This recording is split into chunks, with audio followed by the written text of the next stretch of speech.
Greetings, Earthlings! Today I'm back with a review of a stage condenser microphone. What?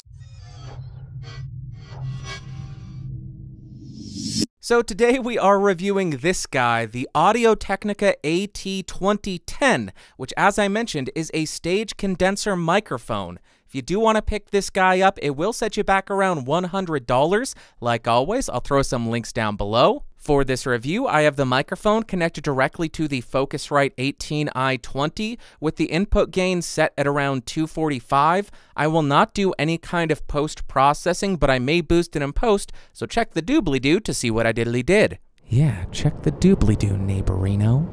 You won't find anything suspicious down there. Now let's talk about what comes in the box.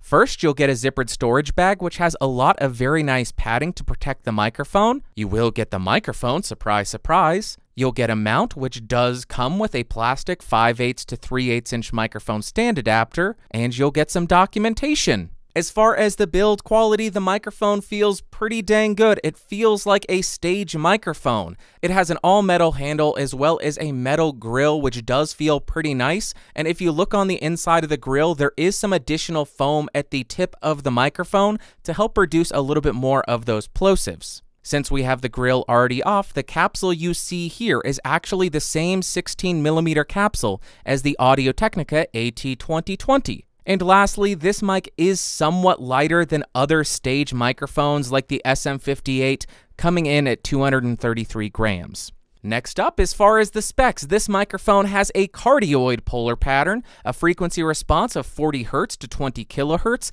a sensitivity of around -48 decibels, damn that's quiet for a condenser, a max SPL of 136 dB, a self-noise of a whopping 23 decibels, and an impedance of 100 ohms. Now I am spinning around the AT2010 to show you the off-axis rejection and coloration. We will continue moving around to the 180-degree location, continuing around the microphone to the second 90-degree angle, and then we will end at the front of the mic. Because this is a handheld stage microphone, I'll pass it back and forth between my hands to see how it does at rejecting handling noise. We'll also test the plosive rejection of this thing. Please bring Ponzo pizza. What? Please bring pizza pronto. Please bring pizza pronto. Please bring pizza pronto. Now I'm right on top of the microphone to show you the proximity effect of this thing, and on stage the majority of singers would likely be using this thing just eating the microphone, so this is the sound that would be running into the mixing board. Now we're about 3 inches away from the microphone with the mic pointed at the corner of my mouth, and this is how it sounds. 1 foot away from the microphone, 2 feet away from the microphone, and about 4 feet away from the microphone. Now I am typing on a keyboard with Cherry MX Blues to see how much of my voice versus how much of the keyboard it picks up. And for you elite gamers, now I am typing on the WASD keys. Now I want to do a very quick comparison to a couple of popular stage dynamics, the SM58 and the Telefunken M80. So right now I'm speaking into the AT2010, and this is how the audio sounds. Now I'm speaking into the Telefunken M80, and I selected this microphone because this is a very bright, condenser-like dynamic microphone, and this is how the sound compares. And now I'm speaking into the Shure SM58, which is just a stage staple, which is why I am using it, and this is how the audio compares.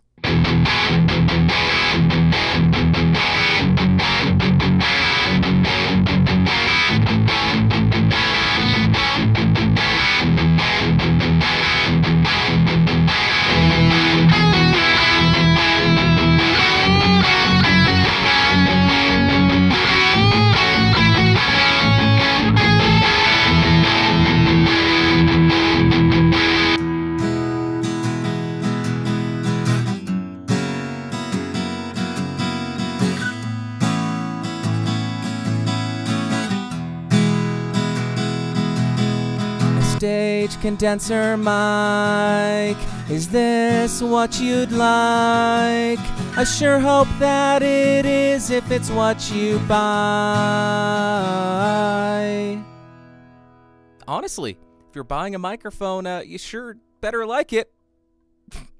Give me a break, guys. I don't have that much to sing about. I'm grasping at straws here, okay? Well, this is a very different sounding microphone when you compare it to the dynamic alternatives like the 58 or the M80. First up, in terms of pros, this microphone did an insanely good job at handling noise rejection. It's one of the best that I have come across. Also, you're not getting a condenser-like sound, which is what you get with the dynamic M80. You're getting a condenser sound because it's a condenser microphone. What that means is the microphone's frequency response covers more of the audible frequency range. With the AT2010, you have it extending from 40 Hz up to 20 kHz, which is not something you typically get with a dynamic used on stage. And then in terms of cons, the plosive rejection on this thing is absolutely atrocious.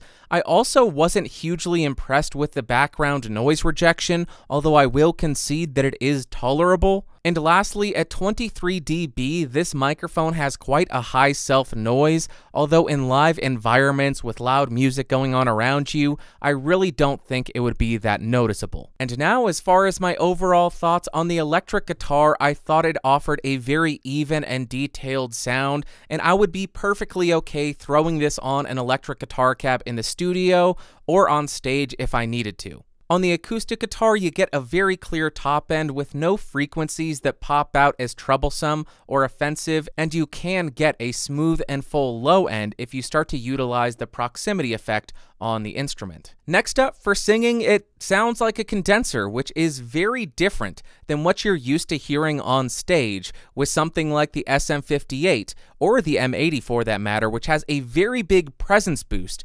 This microphone doesn't have that big presence boost to it, so it offers you a very different sound, a more condenser, a more neutral sound, which is really nice for singing. And lastly, for spoken word, I think it works pretty dang well. It has some really crisp and clear top end. It does get a touch sibilant at times, but it's nothing awful and nothing a de-esser couldn't fix. And it also has some nice proximity effect if you want to beefen up your voice. And to wrap up, would I recommend this microphone? Yeah, it gives you a completely different sound than a typical stage dynamic microphone, giving you a much more transparent sound and also a sound that you are much more likely to find in a recording studio. But a few disclaimers: because this microphone doesn't do as good with background noise rejection, you would have to be very careful with placement to limit bleed from loud instruments on stage, as well as feedback from monitors. And you will either need amazing microphone technique, which I know just goes out the window when you're live on stage, so you would need a pop filter or a windscreen to help reduce some of that awful plosives. Ugh.